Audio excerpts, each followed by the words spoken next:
Will we see the people? No, you can't see them. Just see the names. But I could see their names coming on. So Linda Parker joined us. Oh, there's Summer. Yep, Summer's on. Hey, Summer. Welcome, Elizabeth and Evelyn. So, yep, you'll see their names and they can chat us. So, there's Robin. Hello, Robin. And Linda.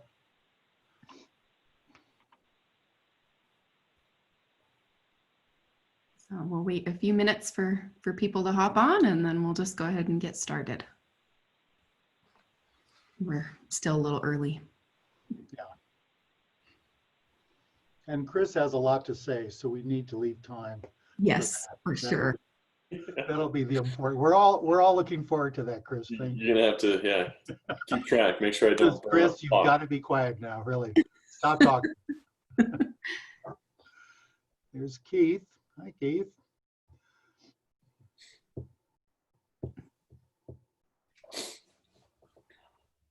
It's been kind of fun to see the different names who've registered for the webinars, because everyone has had new people or different people, or so I think that, we've been trying to pick topics that reach different crowds, and I think that that's worked. So that's good.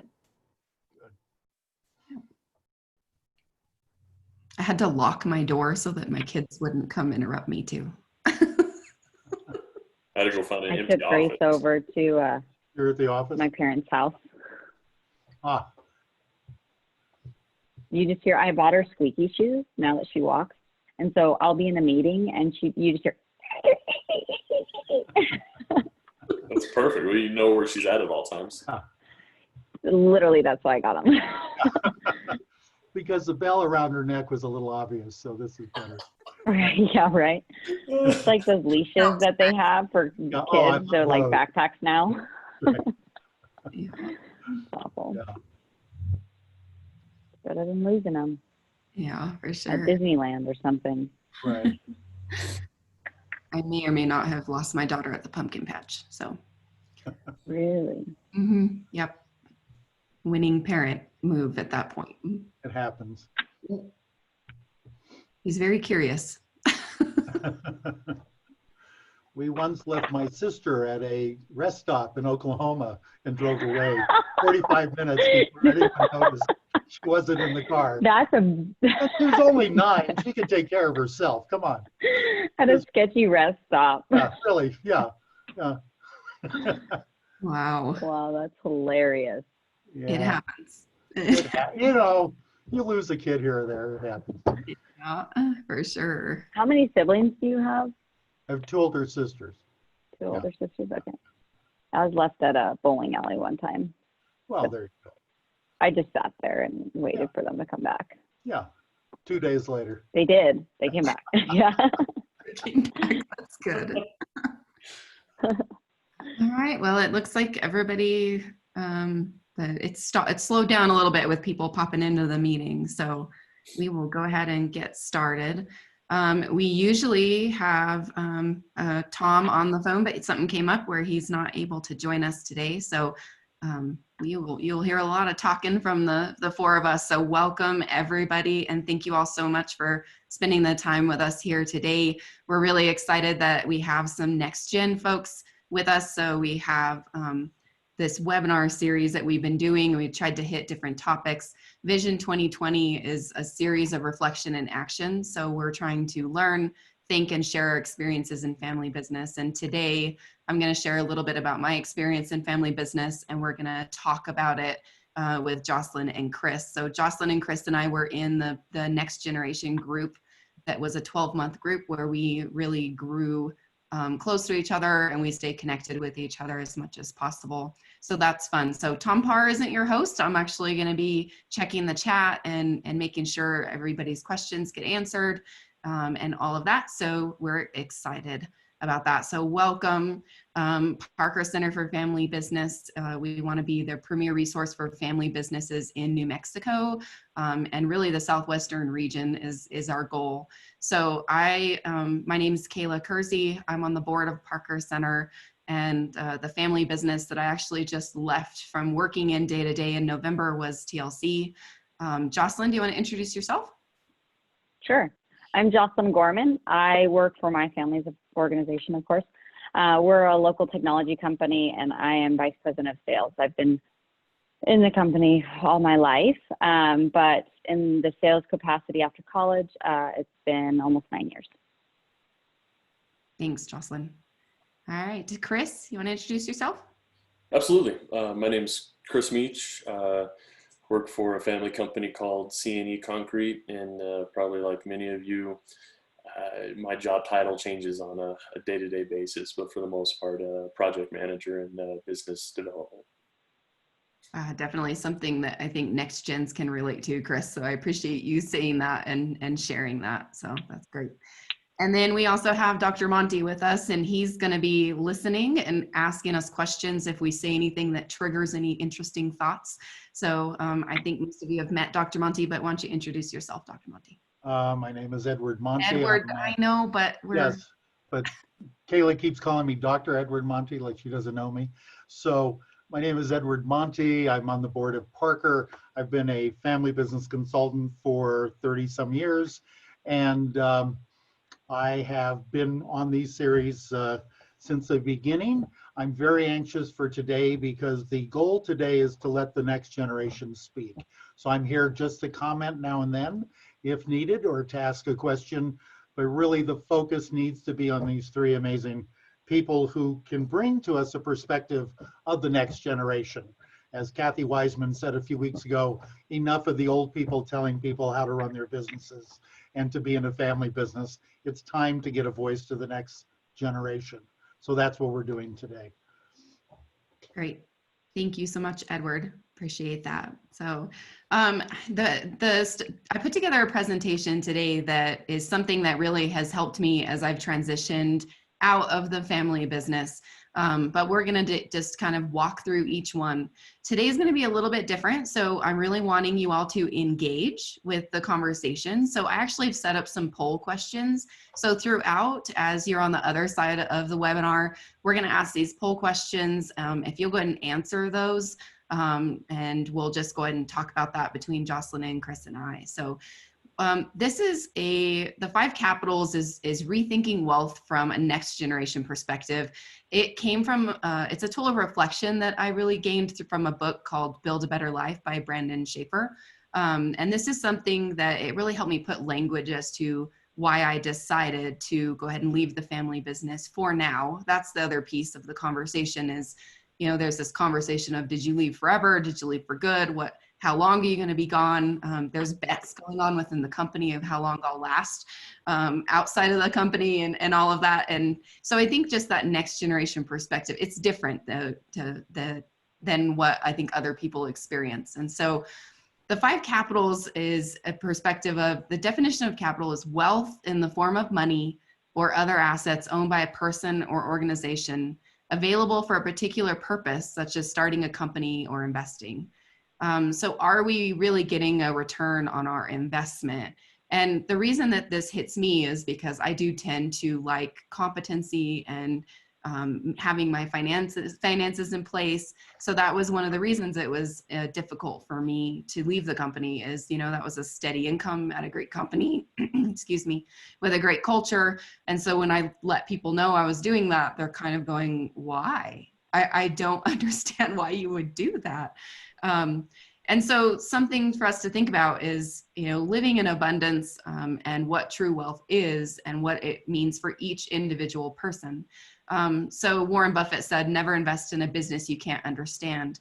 And part of what we have to invest in is what each of our individual identities and businesses are as well.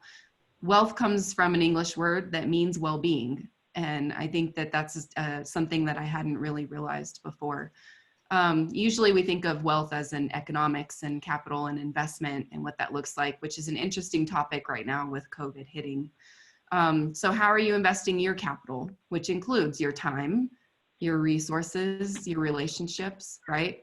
And how do we do it in a way that really fits a common good of our family and community and helps that flourish, but it's not just our individual prosperity. So how do we not just be selfish, and they call it belly button gazing sometimes, but actually think of the whole family and the whole community as we go through it. So I'm going to break down each one and then we'll have some conversation around it. So the first, it's kind of like a personal balance sheet. So the first area that we're going to look at is financial. And when we think of financial capital, it's actually one of the easier ones to think of because we deal with this on a day-to-day basis, especially in not just our personal lives, but in our family business. And we're going to rate that from a 0 to 10. So if it was, financial was perfect, that would be a 10. And if maybe we're in a really bad place, that would be a 0. I hope nobody's at that place. And then we're going to talk about intellectual capital. Intellectual capital is how are we really using our resources? So if you think of, what's the currency of intellectual capital, it's kind of like insights and ideas. And do we have the space to dream?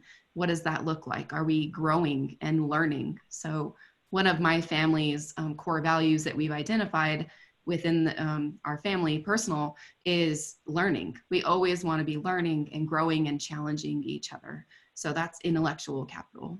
And then we have physical capital. So that is our time. It's our health, our actual strength, what that looks like. So that's physical. And we have relational capital. So this is our family and our friends and our coworkers and the relationships that we have in our life. And we also have spiritual capital. So everybody's going to have a different place with this, but, just maybe it's meditation, maybe it's prayer, but where are you at in your spiritual capital?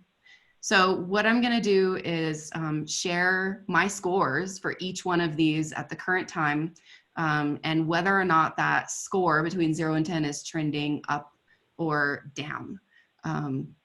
And then after I share mine, what I'm going to do is ask Jocelyn and Chris to give us some insight on what they think of that and how that impacts them within their family business.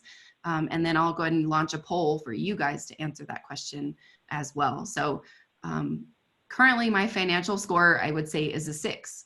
And it's actually trending down. Like I said, I left a pretty steady job with a steady income. And the hard part of that for me was, hey, this is a financial commitment and sacrifice on my part. So financially, I would say I'm at a 6 and that it's actually trending down.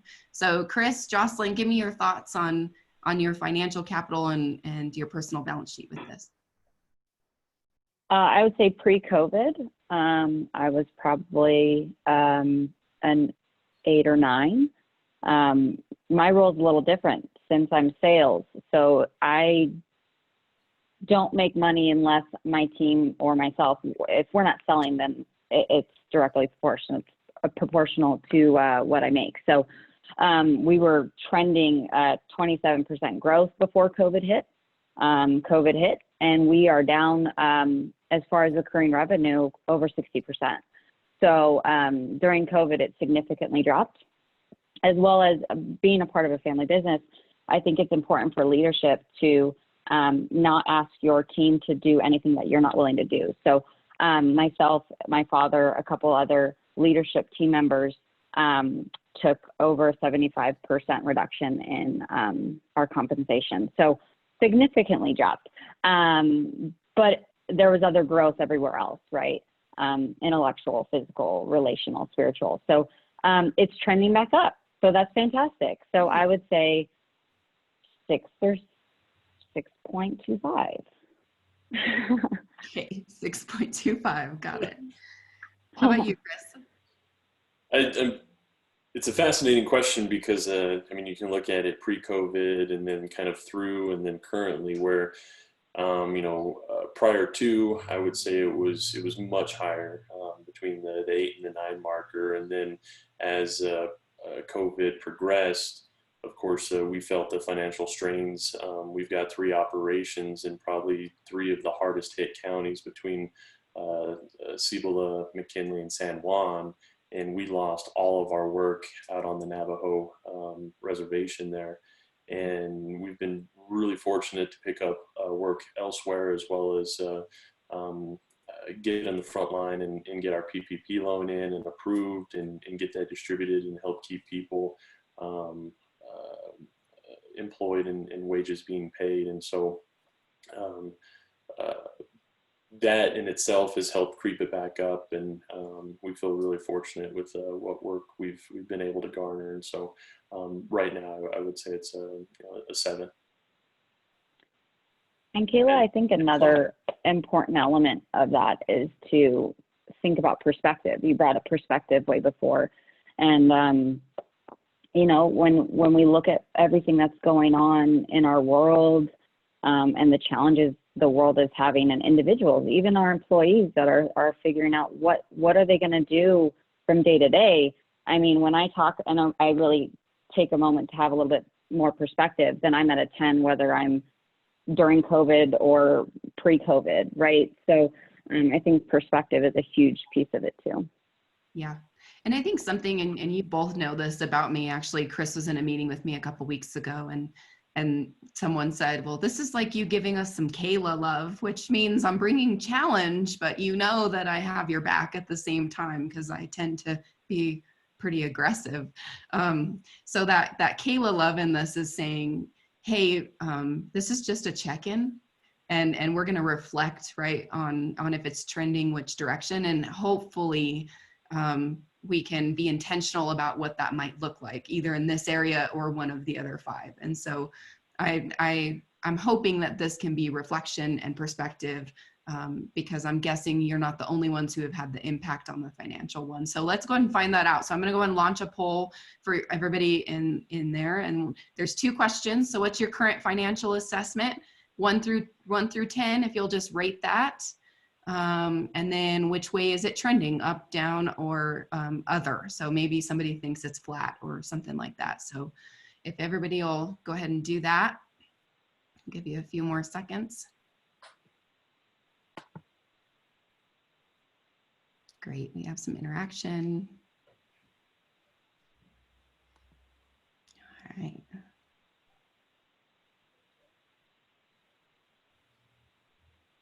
I don't know if the other panelists can see the poll results coming in. It's kind of a live thing. No? Okay. No. All right. So we have about 68% have voted. A couple more seconds and we'll see where everybody's at. Good. All right. So we've got 31% of people said that they're at a 7. And most people have said, 54% said that it's trending up. So that's good news. That's good news. I'm happy to hear that. So I'll go ahead and share those results with you all. So now you can see that. All right. I just think it's interesting to kind of see where people are at. All right. Definitely. Good. I think it's something that, I mean, Jocelyn, we talked about this, but the impact on the financial piece from a family business perspective, and really thinking about really we have an opportunity and hopefully some security, but there's also a lot of responsibility that we feel in a family business to be the ones that do sacrifice and do those things. And so I think that that's an interesting perspective, and I appreciate you sharing that. All right, let's talk about intellectual. So remember, this is ability to share ideas, you know, growing, learning, all of that. I scored myself at an 8.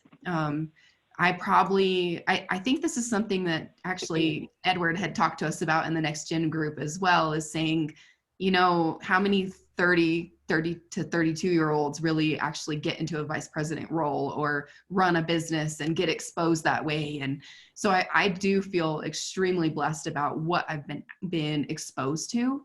And I realized that a part of that is because I was in a family business and I had opportunities that maybe other people hadn't had. And it's hard to say that out loud, but it's true. Somebody told me once, they said, you know, maybe your parents had the wagon, Kayla, but you had to take the reins and actually drive the wagon, right? And so we get a choice in how we do that. But I would say that because I'm less exposed to the real business world right now, because I'm not in the business, that's actually trending down. I'm not being as creative. I'm spending more time, you know, feeding my kids lunches and doing things that I wasn't really doing before. And so I feel like that has gone down a little bit. So Jocelyn, Chris, any thoughts on intellectual capital? Yeah, I'll jump in first. Ironically, with everything going on, I think it's helped push my father and I into furthering some of the R&D work that we've been doing, and that fits right into one of my largest drivers in regards to wealth, and that's just continued personal development and learning. And so the intellectual side, for me, I feel very grateful that my father has allowed me to fulfill the B&D role and the R&D role, and really run with it. And, I utilize some academia education that I never thought I would in the construction industry, as far as my chemistry background and looking at materials at the molecular level and trying to develop something and take to market. So that's trending really high. I would say probably a 9.5. That's great. I like the points. I think the intellectual balance sheet portion is more of like a speed for me. You have phases, right? Where I'm like, I think 10 would be like a speed at which you're going, and you're continuing to develop and you're continuing to grow, and you're reinvesting in yourself and your capabilities. So I think right now I'm a 10 because I've had the time since the sales space has shifted a little bit. We've been continuing to prospect, right, and develop. But I've had a lot of time to do some personal development and growth. So I'm normally still on the high end. If you guys if you haven't read this book and taken the test, it's StrengthsFinder 2.0. It's fantastic. It's great for profile evaluation, what your strengths are. Learner is definitely one of my top strengths. So I always enjoy learning for the sake of learning. So I'm typically at that 9-10 level, but when I had my baby, a little over a year ago, it shifted to a different type of learning, where it was, learning how to be a new mom and, reading up on that sort of stuff. But I think consistently, it's on the high end just because, I enjoy it. Awesome. That's great. Any thoughts on my comment of the exposure and things that maybe you have gotten as a next gen versus maybe anybody else? Absolutely. We're brought to the table whether we initially had the right to be at the table, right? I had not proven myself to be going to these conferences, being invited to conversations. Now I feel like I'm developing that. I have, become my father's right-hand person, and he trusts my advice, but that's come with, 8+ years. But absolutely, we get a seat at the table, in part because we're a family member, but now it's a matter of whether we prove ourselves there, right? Yeah. Good. Chris, anything on that? Jocelyn said it beautifully. So yes, she did. She did. Thanks, Jocelyn. All right, let's talk about physical. So physical is time, right, and resources, but it's also our physical health and our strength and all of that. So this one is trending up for me, and it's an 8, mostly just because I always felt like, because of Jocelyn's comment, I always did feel like I needed to prove that I could be at the table. And so I would maybe be the first one there or work harder or do things like that. And me not having that pressure and creating some boundaries for me personally has really given me some time to reflect on intellectual things and do some stuff for my physical health. Actually taking the time to go to the doctor, which has been interesting for me. I really don't like doing things like that. So yeah, mine's an 8 and it's trending up. And I think that a lot of that has to do with me not feeling like I'm constantly having to prove anymore. Thoughts? Kayla, I remember one of our first Next Gen meetings. We went over things that we love, and yours was Peloton. Yeah. And you helped me get one. Mine is trending up for sure. I think you hit it on the head. I don't think a lot of Next Geners, I mean, you have 2 different profiles, but, I think in our group, we have all of those profiles of where we work the most. We first in the office, last one to leave. And so you don't dedicate any time outside of that. And I think that being in the family business, there should be some of those benefits of having a flexible schedule and maybe coming in a little later or leaving a little early, certain days so that family can be just as important. And so I've been so thankful for that part of what COVID brought, because, you know, my daughter is now 14 months, and I'm so thankful that this had happened when it did, because it made me realize, like, why can't I have the technology? Why can't I be here more often? I was in the office at 7, I was back by 6:30. And I'm realizing how much time I missed with her. And now I'm getting into the office at 8, Monday, Wednesday, Friday, and I'm coming home and I'm having an hour and 15-minute lunch with Grace. And then I'm going back to the office, and then I leave at 5. And I'm just as productive. And so I'm so thankful for that time. I think the physical is going up. I'm also on the Peloton. So I'm taking, 30 minutes every day to have me time and grow there. So mine is definitely trending up to a 9.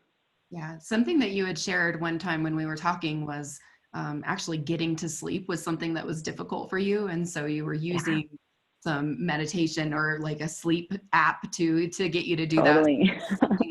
Physical. Yeah, still love it.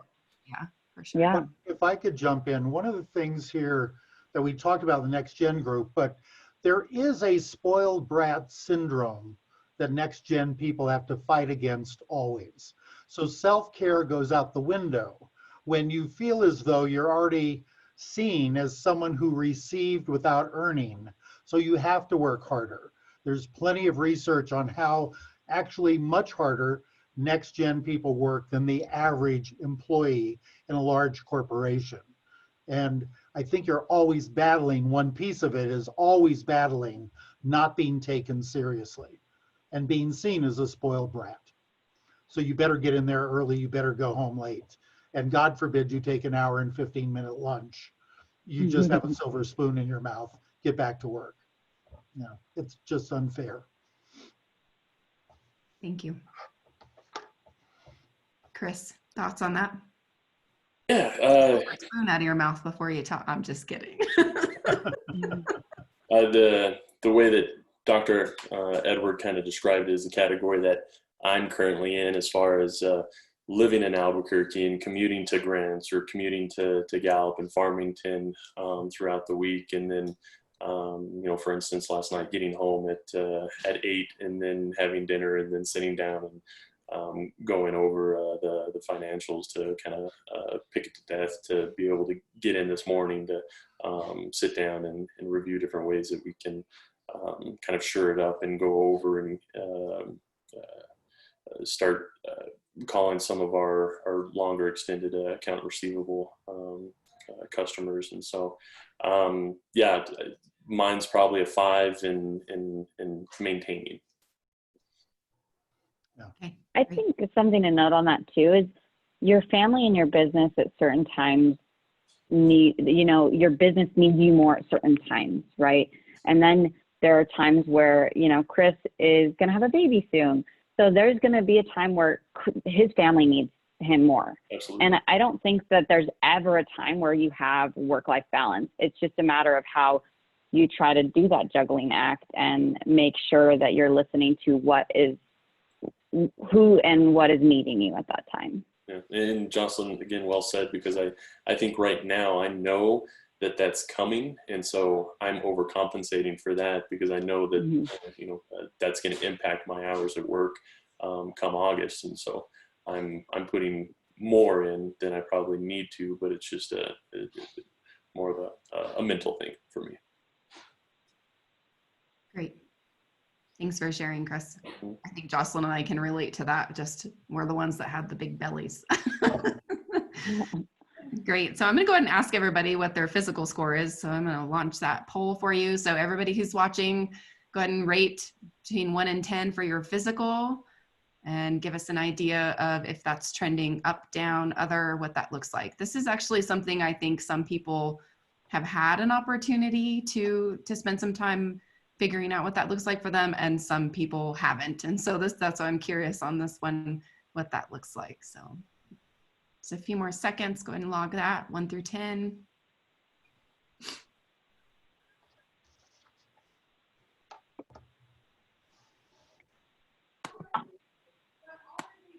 Yeah, we're all over the board, so I'm going to end it in a few seconds.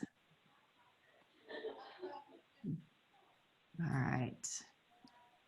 All right, so here's the results of the poll. So we had pretty much all over the board. We don't have a real high percentage between 7 and 8. We have 18% and 5. So, but yeah, like I said, I figured this one might be a little bit all over. But the good news is 64% of people are trending up. So that's exciting. I hope that this is, like Jocelyn said, giving some perspective for you all. And I know hopefully it's helping us as we discuss it as well. So.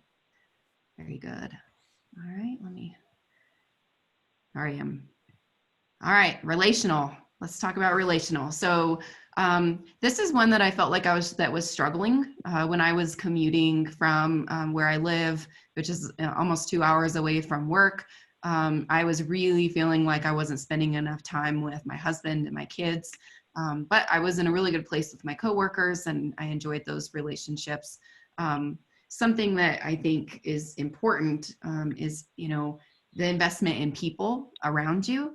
And I also think community is a piece of this. So after I decided to leave the company, that's when I decided, I can actually serve my community, ran for school board.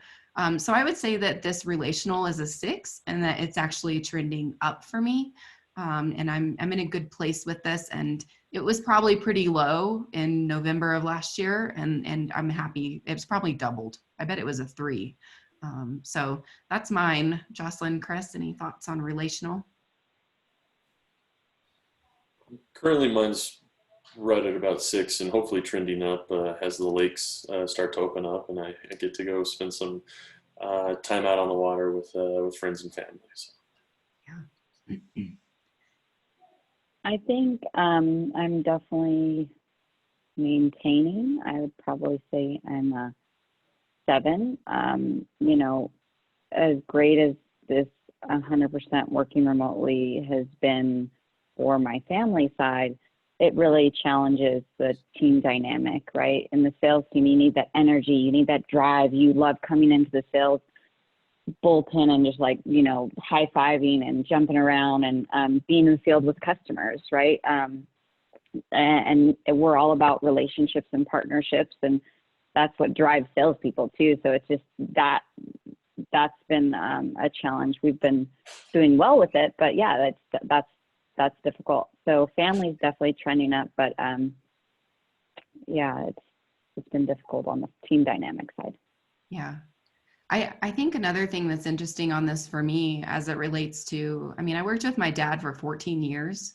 And one of my biggest fears is, when I left was, well, our relationship really is a lot about business.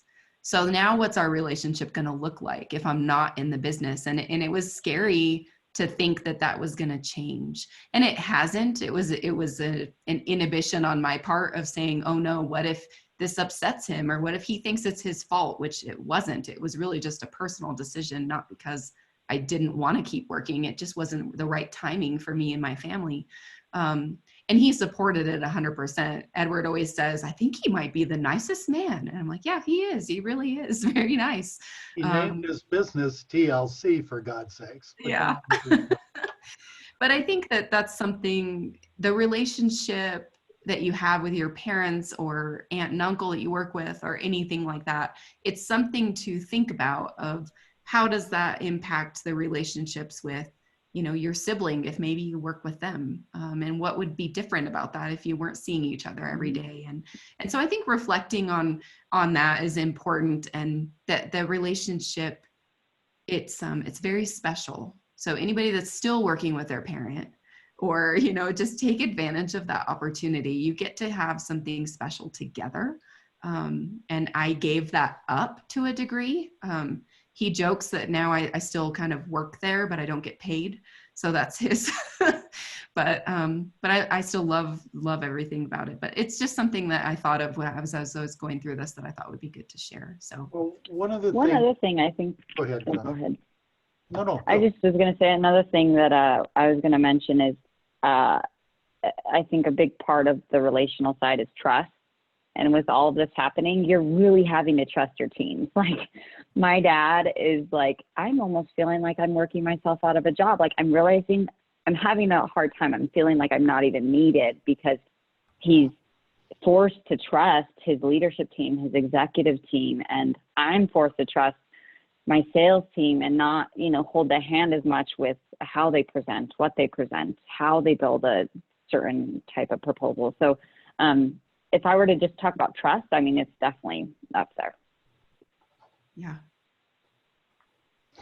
Yeah, what I was going to say is the thing in family business to keep in mind is that unlike anyone else in the world that doesn't work with family, you're around each other in ways as adults that you would never be. Most people see each other 2-3 times a year if you live in a different city, and even if you're in a city, maybe once a month. The fallacy, though, is that if we work together, we have a more in-depth personal relationship. Research doesn't show that to be the case. You talk more about business than you do anything else. So the idea is, if you're working in a family business and your next generation, do you talk to your parents more about personal things, or do you just mostly talk to them about the business? And unfortunately, people slide into that. So, yeah. Great insight. So Kayla may have more chance now to talk to her dad about personal things than she ever did. Yes, I do. Good. All right. All right, great. I'm gonna go ahead and launch the poll. Let's see where everyone else is at, relational. So 1 through 10, where are you feeling like you are? And then is it trending up, down, or other? So give us your thoughts.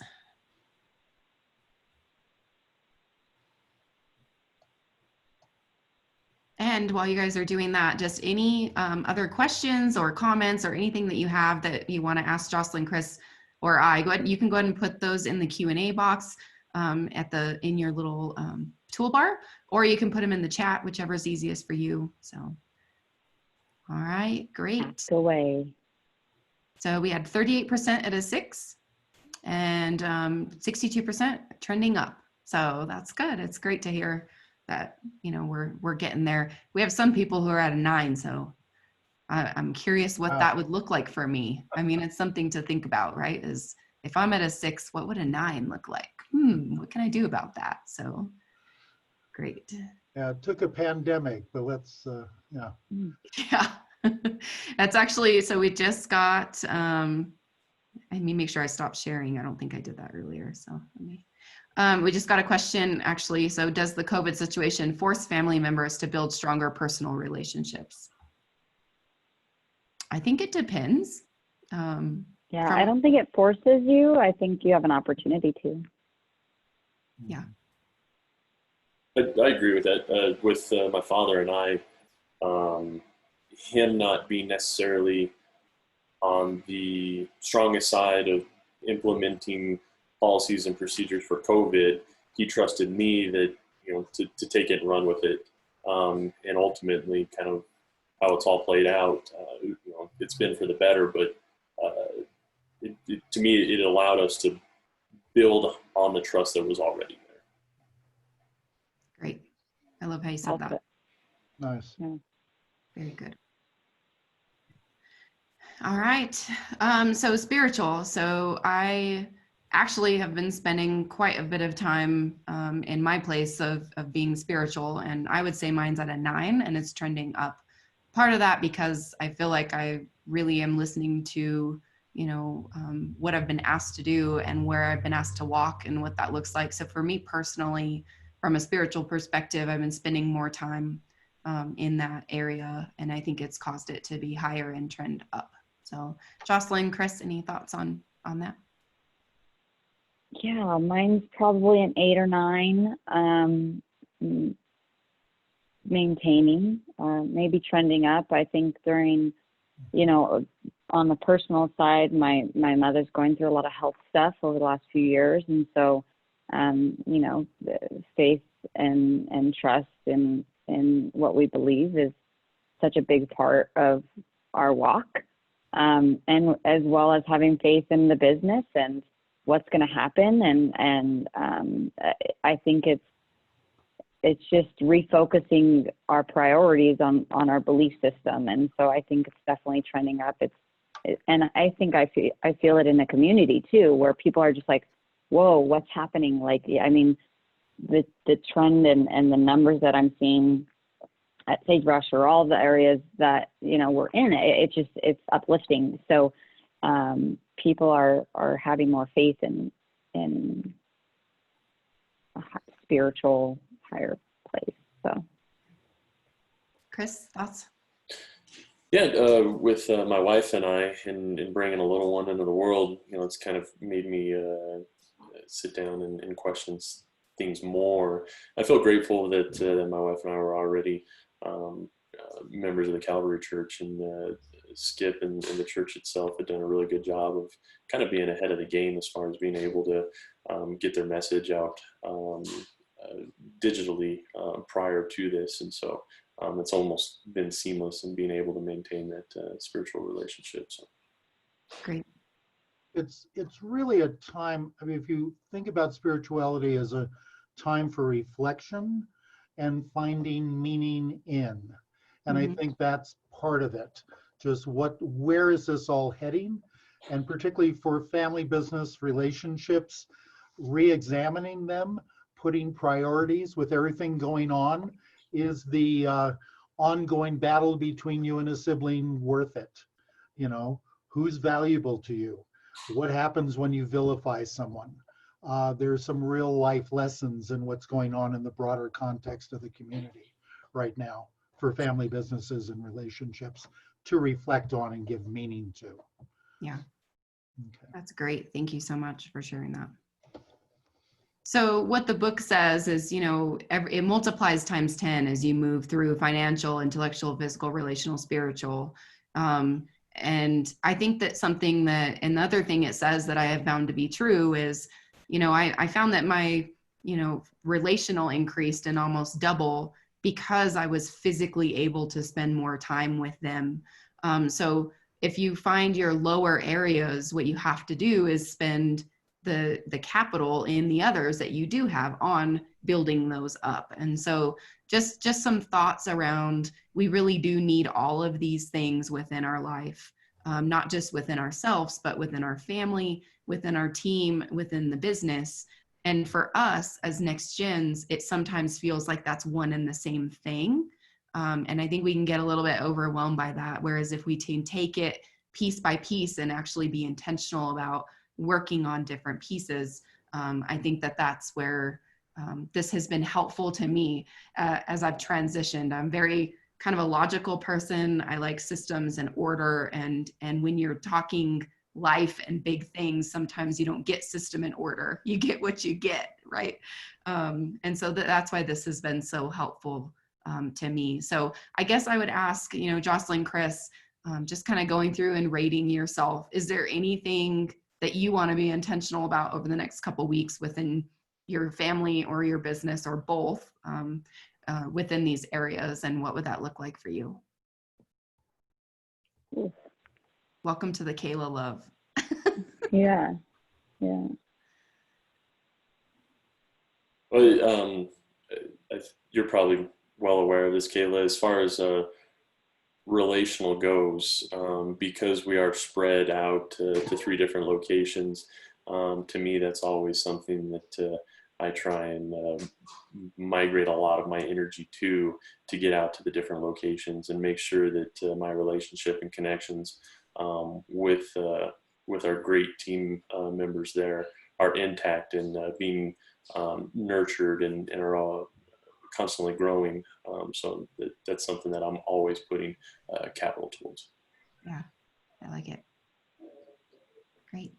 I think mine's going to be more on maintenance, right? Making sure that the things that I've come to value so much more during this pandemic is maintained, where I don't go back to those areas where I'm missing a lot at home, and I'm getting in my head too much about expectations and the pressures that I put on, I think myself, not necessarily my team. You know, you all know that you almost feel uncomfortable saying, okay, I'm going to take like half a Friday so I can go up to the mountains. And you feel like almost like you have to lie about it, because you're like, oh my gosh, what are people going to think, even though you never take vacation? And if you do it for like a work conference and you extended it 2 days or something. So it's going to be more maintenance and I think that's all I've got. That's great.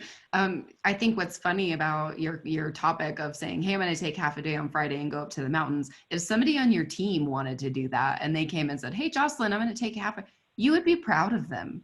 You would be excited that they're going to take some time. Well, it depends on if they'd be selling or not. I'd be like, well, no, I'm kidding. I'm kidding. No, it's so true. You know, it's crazy. Everyone on the call, you know, you're in family business, you know exactly what I'm talking about, where you're just like, do I have to be that transparent or what, you know? So that's the constant challenge that I have. Yeah. Great. So that was just kind of the capital conversation. Any thoughts from anybody in the audience that wants any questions? Anything else that we didn't cover that you're curious about? It doesn't have to be about the capitals. It can just be anything that you're curious about for Jocelyn, Chris, or I, or Edward. So I change his name every time. I'm like, Dr. Monty. I'm Edward. Yeah. Edward's fine, please. It's a respect thing. I know, but it feels pretentious. Go on. I have a question, which is, what is the best part of being a next gen? What really is of value to you in that role? What have you learned, particularly in the next gen group, perhaps, sitting with others similar to you? What is the best part of it for you? For me, it was definitely the mental and emotional support, as far as being able to surround myself with like-minded individuals that have experienced a lot of the same things, that are in a business experiencing the same things, and being able to relate and have candid conversations about that, where in other group settings, like Vistage, for instance, I wasn't able to get that. So to me, that was the biggest benefit for me, and I was able to grow and personally develop from that too. Ditto. Well put. And just our core group. So you're speaking about like the actual group, next gen group, or are you talking about in the business? Group, but also generally, what do you value about being next gen? But I love the idea of what did you get from being in a group like that? Yeah, I think it was definitely my first group, almost like a round table group. And the relationships we built, the ability to be totally open and honest about what was going on in the business, because family business is so unique. We all had similar challenges, and I felt like I could come to the table and say blank, right? Like my dad or my brother or my cousin or, you know, my uncle, and feeling like I can get feedback and recommendations that were valuable and they understood. So that was amazing, because before that, you can't always go to the people in your business, especially your family, when it's your family that you're like struggling with. Right. And the potential, and that's why I love Parker Center in general. Like there's so much risk in a family business of damaging the one thing that brought you to the business, which is your family. So it's just like, it's great, because I was growing as a leader as well as having like therapy sessions. So it was great. Nice. Very nice. Great. Kayla? Yeah. So I would say I'm losing the next gen piece a little bit, right? So it's actually been something I've reflected on quite a bit. And what I guess that I miss is the values that I was raised with were the values that the company has. And so it was really easy for me to be in that culture. And I think the role that I played, which was interesting, and I don't think we knew it until I was gone, was I was almost a translator for my dad. So, you know, I understood when he said something, what it really meant. It's like, can I go get ice cream? Go ask your mom. you know, or can we roll out this big project and change all this? And he's like, I don't know, why don't you? And I'm like, oh, it's the same thing, right? So I could tie that together. And actually, I really miss that. So my favorite thing about being in the next gen is, you know, I could look at my dad across the table and kind of know what he was thinking because I grew up with him. And then I grew up with him personally, and then I grew up with him professionally. And I think that's just it's a gift that I got that really none of my other siblings got. They didn't get that opportunity that I did. And so I think that was my favorite thing. And I started going to Parker Center events probably 5 or 6 years ago, because I didn't even really think, oh, family and business and it's different, until I would get into a position where maybe I wouldn't get a raise like everyone else did because he didn't want me to go buy a camper, and it's like, what? How's that have to do with my productivity at work? You know, and it's like, no, it really is. It's different. And so I think that piece, Parker Center, gave me a place to not feel so lonely in that. And there is other people who might maybe not deal with the exact same situations, but that they deal with different things than a normal employee would. So I guess that's another question, which is being a next gen and working with your actual parent versus a boss that you can project onto a lot of attributes of your parents, but you're actually working with your parents. How is it different for you? It demands a level of sophistication, by the way, that most people don't reach just working with someone who symbolizes parent. You're really working with the actual people. I mean, respect is the foundation of that, right? I mean, there were a couple times when I first started where I went into my father's office and I'm like, told him what I thought. And he's like, get out. You know, I'm your boss here and I'm your father at home. Of course that blends, but it's that foundation that you have to build. And like Kayla said, it's something that's so precious and amazing. I mean, and I think it's different for like a daughter and a father, not a son and a father. You mentioned that in our next gen meeting where we have our dad's ear naturally a lot easier than, you know, Chris probably does with his father. And so, and I'm actually, from those meetings we had, I'm seeing that with my brother, right? Like my dad is just like, you know, we'll hound him on stuff. And I'm like, you know, he's doing all the right things. Let's praise him for the work and the growth. Right. So, I'm kind of going on a tangent on that, but it's really helped me, see that and understand that and help bridge that with my brother and my dad.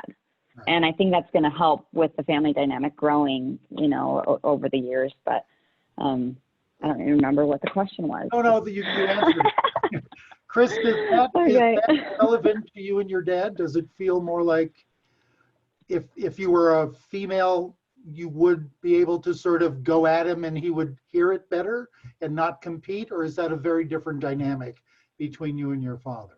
That's a good question. That's exactly what I was thinking about as Jocelyn was saying that. And having not seen it, I mean, the interaction between my father and my sister are, I would say, pretty similar. I mean, you know, he would do anything for either of us. I think a lot of the times he does a great job when I question him, because we do it back and forth. I mean, we're great sounding boards, and at the end of the day, you know, I keep on telling him, I mean, you're here to get it right, not to be right. And I'm there to help him do that. Wow. That's unique for a father and a son. By the way, congratulations. That's amazing. Yeah. Yeah. What's the hardest thing about being next gen for the three of you? If someone said, go in a family business, you might say, nah, not so much. You may want to rethink that, given this is what you will run into. Well, living up to the expectations, right? Go ahead, Chris, sorry. Yeah, you definitely have the expectation marker for sure. And, you know, the three panelists are well aware of my situation, and and the, I'll call it hostility that we went through for a period of time while we were trying to buy some of the other family members out. And that in itself was extremely difficult, very emotional, and very draining for a long period of time. And so I feel very, there's a huge benefit to having the next gen group there as I was going through this, because again, I got a lot of support from them, both mentally and emotionally. So. Okay. Jocelyn, what? Phil, my father and my mother built an amazing culture and business, and he's such a visionary, right? Always looking for the next product, and we're, just always ahead of the curve. And so as he starts phasing out of that, meeting that expectation, meeting that vision, being able to continue while also making my own legacy, right? We talk about legacy often in next gen and what does that mean? And so while I want to make our own, my brother and I, but it's just, can you do it? Can you keep it going? Can you, and are you ready to do that? Are you ready to take over the business? And you have so many lives at stake. Like, it is not just a business, it's people. And so it's just pressure, right? And yeah, it's exciting, but it's also heavy. Yeah, there's a lot of opportunity, but there's a lot of burden, responsibility, legacy, to maintain. Yeah. Kayla? Great. Yeah. So I'll share.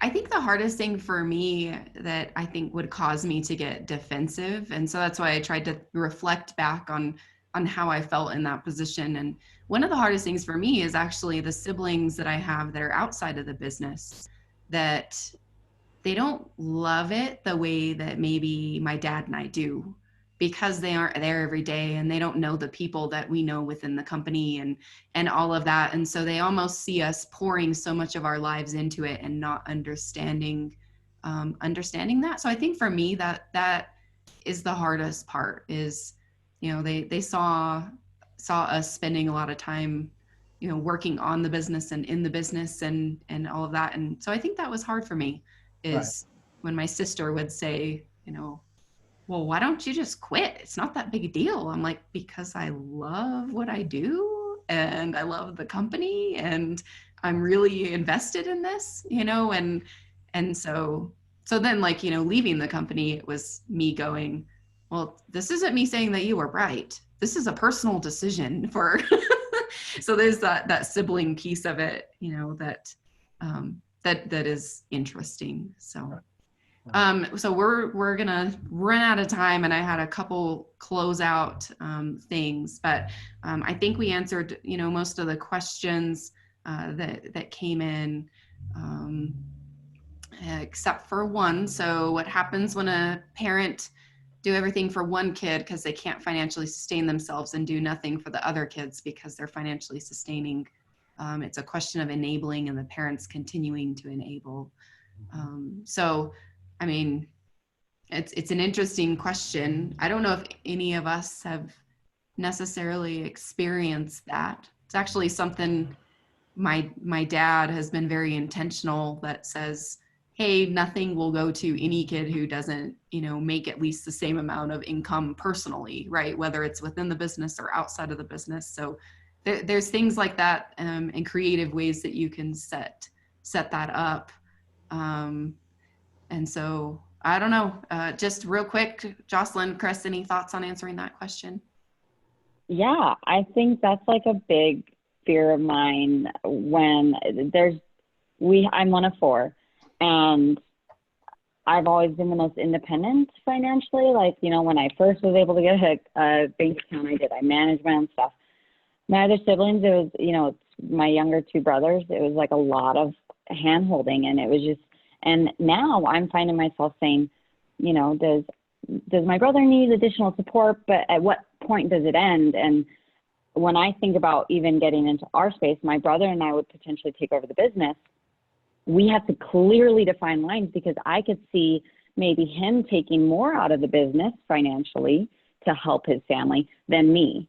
And if we do that, that could be really scary. And it can ruin our relationship. So that's kind of touching on like the sibling thing, but taking over a business and not having those clear defined roles of saying, okay, do you get a gas card, kids? Do you get, you know, like those sorts of things were brought up with Next Gen and stuff. And I'm like, whoa, this is crazy. A good example is, you know, this is getting a little deeper, but my sister-in-law, the company started paying for her phone, and I'm like, that's not fair, right? And so that's a great example of something so small that can grow into something so big. And so I think that stems from the original like way my parents really supported us. But as far as structuring in the business, the more you can structure and have minimal gray area and separate it is going to be safer for the family. Yeah, great. Well, Jocelyn, Chris, and Edward, I want to thank you all for joining us on the webinar today. I have a couple things I just want to make sure everybody is aware of. So if you thought this conversation was interesting, there is some more to it, and there is a summer dinner that's a virtual program. It's on June 25th at 6 o'clock, and Dr. Monte's going to talk about succession and the myth of family business. I'm going to go ahead and put the registration link in the chat just in case you haven't had a chance to do that and you might be interested. So I'm multitasking here. So just in case you're interested, it's going to be a great conversation, great learning, and great reflection. Something that actually really helped me in processing where I fit within the family business and what that looks like. So I'm really looking forward to that. So make sure you register for that.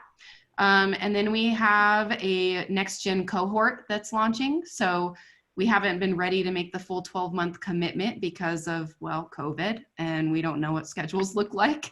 But I am happy that I'm going to be facilitating a conversation. So every other week, Next Gens can get together from 1 to 2:30 p.m. And that's going to be starting on July 8th. I'll post this registration as well. This one, Parker Center is going to be hosting this. And so if you're a member of Parker Center, it's $300 for the whole experience.